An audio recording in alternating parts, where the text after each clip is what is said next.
Hello दोस्तों, आज की इस वीडियो में मैं आपको बताने वाला हूं कि बैंक की एंट्री टैली प्राइम के अंदर कैसे की जाती है। आज की इस वीडियो देखने के बाद आपको बैंक की एंट्री करना बहुत ही आसान लगने लगेगा, क्योंकि मैं आपको सिर्फ 3 एंट्री का यूज करके बताऊंगा कि हम बैंक की एंट्री टैली प्राइम के अंदर कैसे करते हैं। तो मैं सबसे पहले गेटवे ऑफ टैली पे आने के बाद बाउचर्स के अंदर आ जाऊंगा। अब मैं यहाँ F5 प्रेस करूंगा। F5 प्रेस करने के बाद ये हमारा जो होता है F5, ये हमारा होता है पेमेंट का। हम अपने बैंक अकाउंट से किसी पार्टी के अकाउंट में जब पैसा ट्रांसफ़र करते हैं तो हम F5 का यूज करते हैं। सबसे ऊपर जहाँ अकाउंट लिख रहा है यहाँ पे आप अपनी बैंक अकाउंट की एंट्री करेंगे, मतलब बैंक अकाउंट का नाम लिखेंगे जिससे आपको पैसा ट्रांसफ़र करना है।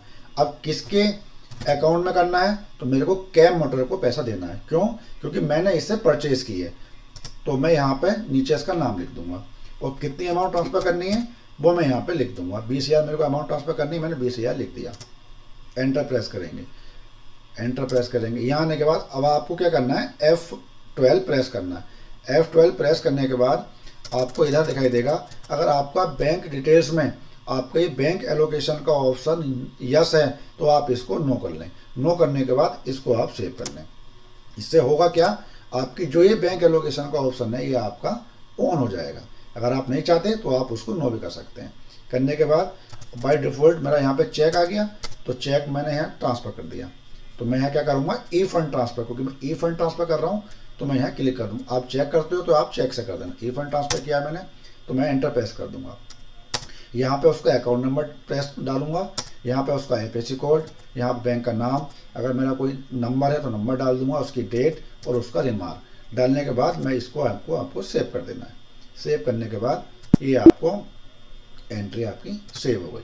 अब आपने F5 की सहायता से किसी पार्टी को पेमेंट दे दी। ये हुई एक एंट्री का यूज। अब दूसरी जो एंट्री है वो है F6 जब मैं प्रेस करूँगा तो मेरा रिसिप्ट का वाउचर ओपन हो जाएगा। रिसिप्ट के वाउचर में क्या है, जिस पार्टी को मैं सेल करता हूँ अगर उससे कोई पेमेंट आ रही है तो वो मैं F6 में उसकी एंट्री करूँगा। तो F6 में मैंने एंट्री प्रेस कर ली और ऊपर मैं उस बैंक का नाम लिखूँगा। किस बैंक में मेरा पैसा आ रहा है, IDBI बैंक में पैसा आ रहा है। एंटर प्रेस करूँगा।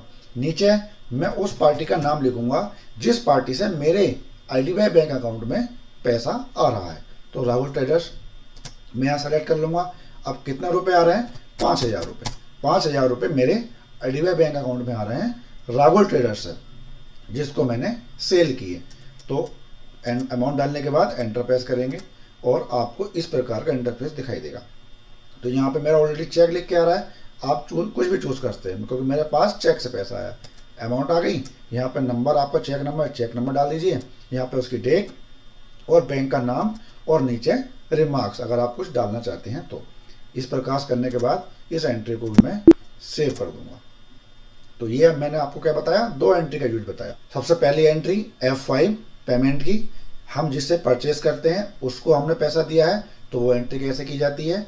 सेकेंड एंट्री F6 जिससे हमने पैसा रिसीव किया है, जिसको हम सेल करते हैं उससे हमने पैसा रिसीव किया है, तो F6 में 2 एंट्री का यूज मैं आज आपको बता चुका हूँ।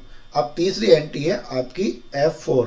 अब आप F4 क्या होती है, कॉन्ट्रा। अब आप F4 प्रेस करेंगे तो आपका कॉन्ट्रा का वाउचर यूज हो जाएगा। इसके अंदर आपने अपने ही आपके कोई 2 बैंक अकाउंट है फर्म के, आपने अपने एक अकाउंट से दूसरे अकाउंट में ट्रांसफर किया है, वो यहाँ पर आपको एंट्री हो जाएगी। और आपने अपने फर्म के अकाउंट में कैश डिपॉजिट किया है उसकी एंट्री, और आपने अपने फर्म के अकाउंट से ही कैश विड्रॉल किया है उसकी एंट्री। इस F4 की सहायता से आप कर सकते हैं। अब मेरी IDBI बैंक है, इस बैंक अकाउंट में मैंने कुछ कैश जमा किया है, मतलब डिपॉजिट किया है। अपनी IDBI बैंक में कैश डिपॉजिट किया है तो मैं सबसे अकाउंट के अंदर अपनी बैंक लिख दूंगा और पर्टिकुलर्स के अंदर कैश लिख दूंगा। कितना कैश जमा किया है, मैंने 15,000 रुपये अपने फर्म के अंदर जमा किए हैं IDBI बैंक में। तो अकाउंट्स के अंदर IDBI बैंक और पर्टिकुलर्स के अंदर कैश, मैंने अपनी IDBI बैंक में कैश जमा किया है। करने के बाद इसको आप यहाँ पे कैश कोई नंबर है, अगर आप 2,000 के नोट जमा कर रहे हैं, 1,000 के नोट जमा कर रहे हैं तो आप यहाँ पे डाल सकते हैं। अगर आप नहीं डालना चाहते तो आप Ctrl+A से इसको सेव कर दीजिए और करने के बाद इसको सेव कर दीजिए। दूसरी एंट्री, अगर आप अपनी अकाउंट से कैश विड्रॉल कर रहे हैं तो आप क्या करेंगे, ऊपर आप कैश लिखेंगे, नीचे आप अपनी बैंक लिखेंगे, नीचे अपनी आप बैंक लिखेंगे। आपने कैश विड्रॉल किया है आईडीबीआई बैंक से तो उसके लिए क्या करेंगे, ऊपर आप कैश लिखेंगे और नीचे आप अपनी फर्म का अकाउंट नंबर लिखेंगे। और कितना कैश विड्रॉल किया मैंने यहाँ से, 25,000 रुपये कैश मैंने यहाँ से विड्रॉल किया है। चेक से किया है तो चेक लिख देंगे, अकाउंट नंबर लिख, उसका चेक नंबर लिख देंगे, उसकी डेट, और आपको कोई रिमार्क्स है तो रिमार्क्स करने के बाद इस एंट्री को आप सेव कर देंगे। तीसरी एंट्री, आपने अपनी ही बैंक से अपनी ही दूसरी फर्म के बैंक में पैसा ट्रांसफर किया है। तो मैंने क्या किया है, आईडीबीआई बैंक में पैसा लिया है। किस बैंक से लिया है, मैंने एसबीआई बैंक से लिया है। तो मैं एसबीआई बैंक नीचे लिख दूंगा जिससे मैंने पैसा लिया है, और किस बैंक अकाउंट में लिया है वो मैं ऊपर लिख दूंगा अकाउंट्स के अंदर। हमारा आईडीबीआई बैंक के अंदर पैसा आया है एसबीआई बैंक से।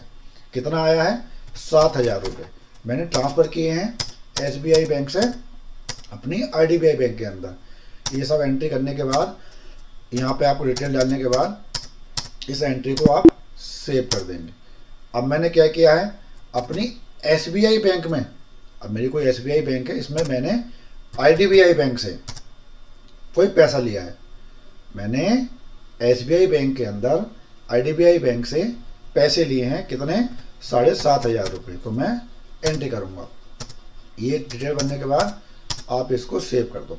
सेव करने के बाद ये जो डिटेल आएगी इसको भी आपको सेव कर देना है, और इस प्रकार से आप अपने बैंक की एंट्री टैली प्राइम के अंदर कर सकते हैं।